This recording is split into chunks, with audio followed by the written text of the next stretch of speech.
Galac, c'est une légende.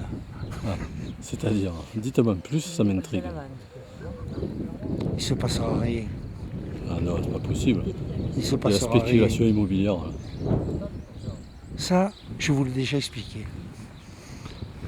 C'est un paysan du coin qui avait 2 petits morceaux de terre. Il ne savait pas quoi en faire. Il a fait courir la rumeur. Il a bien vendu ses terres. Et depuis, c'est une pagaille. Mais là, il ne se passera rien. Et les ovnis, ils ne peuvent pas se poser. Il n'y a rien de plat. Regardez la montagne. Il n'y a rien de plat. Il paraît qu'elle est creuse. Non, ça aussi, c'est une légende. Elle est creuse. Elle est creuse, hein? On ne me l'a pas dit.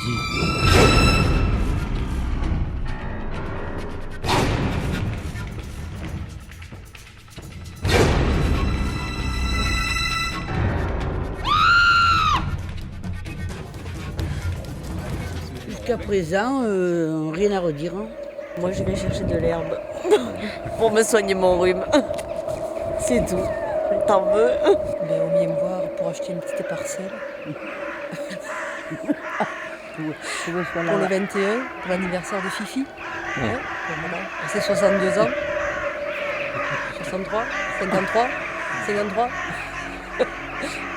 Voilà, tout simplement, on est venu au royaume de Starbé. Bon, il y a encore de la place, il y a plein de choses à vendre, je crois qu'on va investir et puis on va attendre le 21 décembre tranquillement, quoi. Mais bon, On va réserver. on verra bien, mais ça a l'air pas mal. Mais c'est peut-être eux qui ont raison, hein. Alors si t'en veux, pas de problème.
C'est un pauvre prêtre du coin d'ailleurs, hein, qui s'appelle donc François Béranger-Saunière, parce que ça c'est son prénom exact, et que tout le monde appelle Béranger.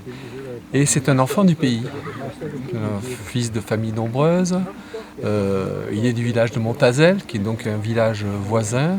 Il est muté dans cette pauvre paroisse donc, de Rennes-le-Château, parce que lorsqu'il arrive ici dans le village,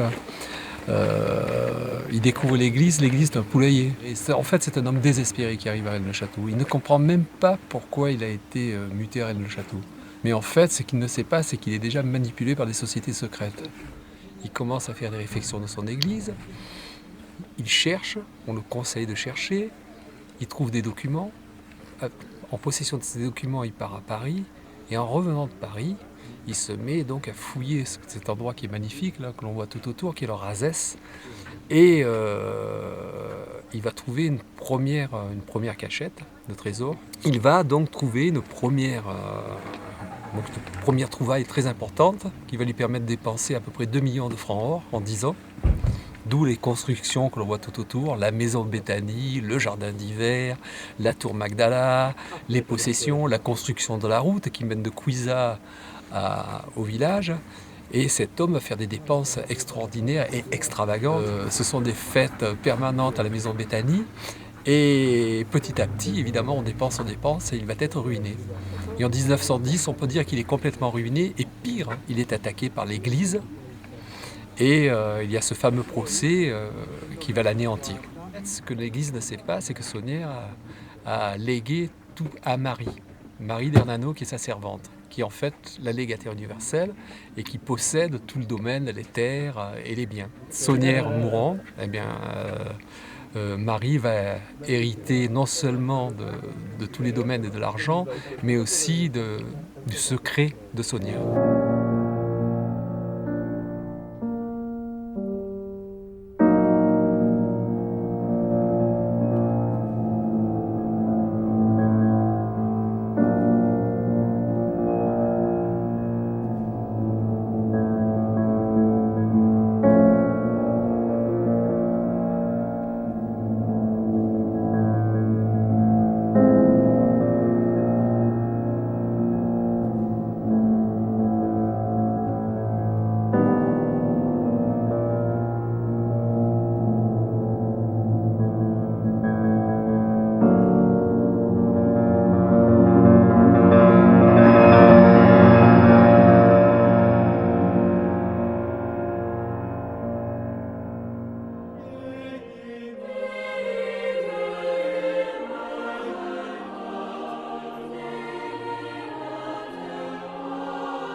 Sich die Schuhe für Mord, was sie